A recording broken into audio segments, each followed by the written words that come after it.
let's address the elephant in the room. I am a photographer. I do a podcast and I do the TikTok videos, but I do it all in a school bus. It's where I live. This is not a schooly build channel, but I will show you around, show you a particularly efficient form of rebellion.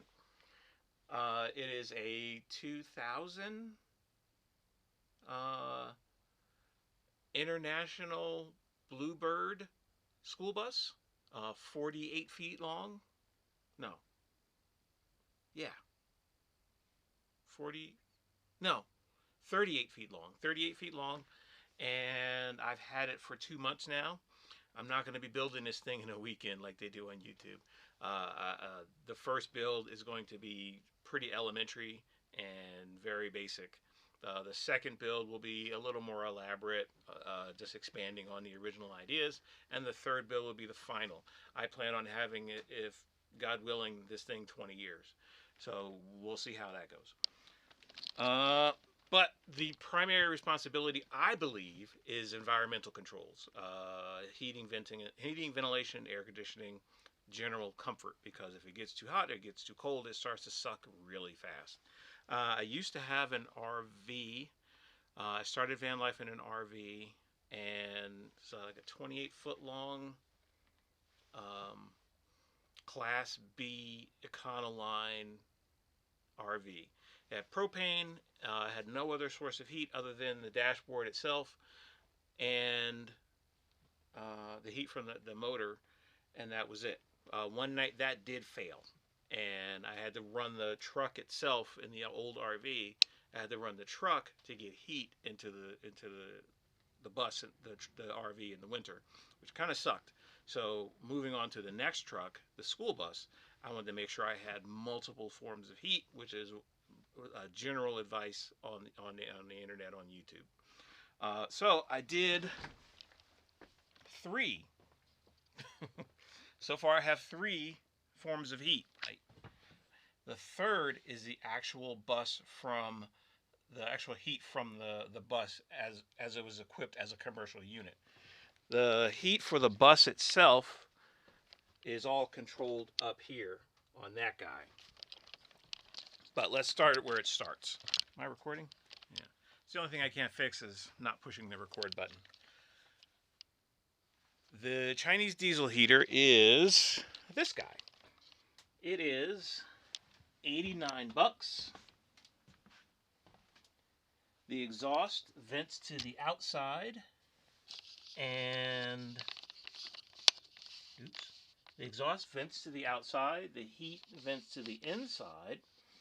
That's the intake for the actual heater motor itself. The tank, you can buy them with a way to tap into the actual fuel tank for the bus. I don't really see a need to do that, and plus I like to have backups. If need be, I can take some gas out of the main tank and put it in here. There is going to be a second diesel heater that goes up front. They make one that heats hot air, and they also make one that heats water. That diesel heater is going to go about right there and replace this thing. That's going to heat the motor, heat the water for the bus itself, and because diesels don't like to start in cold, I'm finding that out every day.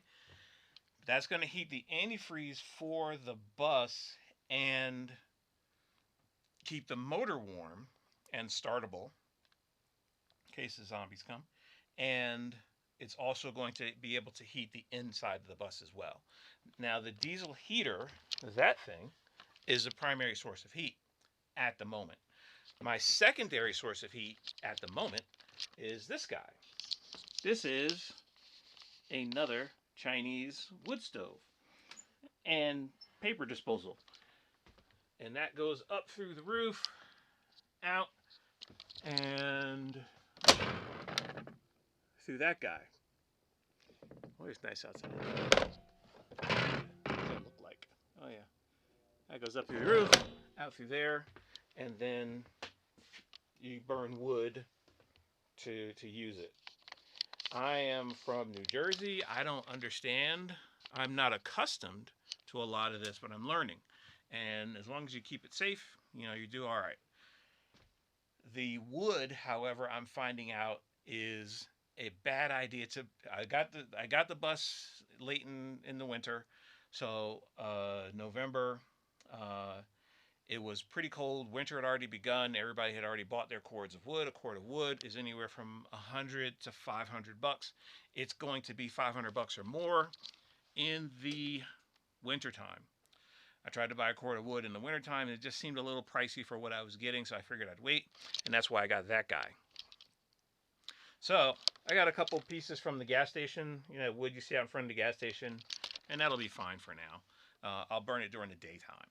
But it's soft wood, and soft wood burns very quickly and not super hot. So it's cheap, but it's really not worth it. A cord of wood, a cord of hard cottonwood or pine or oak, that's what you need, as far as I can understand. So this will be primary heat in next winter. For this winter, that is primary heat. My third form of heat is this guy. My last ditch effort of heat is this guy. Because in case all of the other heats fail, these two are auxiliary heaters that were installed when it was a new commercial vehicle. They provided heat for the people that would sit in the school bus itself. But a lot of schoolie builders on YouTube and on the internet, they rip those things out immediately. I've learned my lesson. I'm not going to be without heat. That could be fatal. So I'm going to keep this one. That one stays. And focus. This one stays. This one comes out, but it's going to go below there's going to be underneath this floor, there's going to be storage units. And this goes in, that's one of those storage units as a spare. Or maybe even I could use it to heat, now that I think about it. Now I could probably use one of these to heat the storage bins underneath, because or heat the water tanks, because I'm going to have 200 gallons of water underneath. That could actually heat the water tanks to keep them from freezing too. Because you only have to heat those a little bit, or maintain heat in them for a little while. So as long as they don't get cold for more than 48 hours is what it takes 100 gallons of water to freeze. That's it. So that's how I heat this joint. Turn that off. Any questions?